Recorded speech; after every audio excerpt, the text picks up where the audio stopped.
Ես գնում եմ այն պատարակներին, որտեղ կտրիչ Ներսիսյանի անունը չի հնչում, այսօր լրագրողների հետ զրույցում հայտարարել է Նիկոլ Փաշինյանը: Լրագրողի հարցին, թե արդյոք ԱԱԾ աշխատակիցը մոտեցել է քահանային եւ խնդրել չտալ կաթողիկոսի անունը, Փաշինյանը ոչ միայն չի հերքել, այլև նշել է, որ մի դեպքում ԱԱԾ աշխատակիցն է մոտենում, մյուս դեպքում էլ բարեկամը: Մենք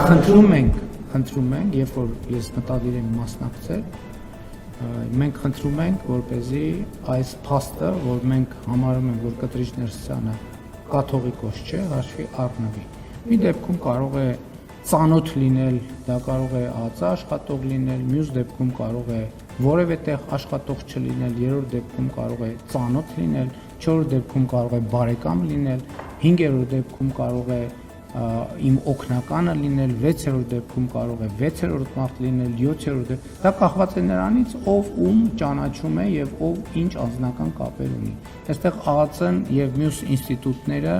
կապ ունեն այնքանով, որքանով որևէ մեկը որևէ մեկին ճանաչում է: Այնպես չի, որ քահանաները պետական մարմինների հետ մենակ իմ պատարակ գնալու առիթով են շփվում, իրենք բազմաթիվ հայտնի եւ ոչ այդքան հայտնի առիթներ կան, որ շփվում են, այնպես որ շատ մի նեղվեք այդ փաստերից: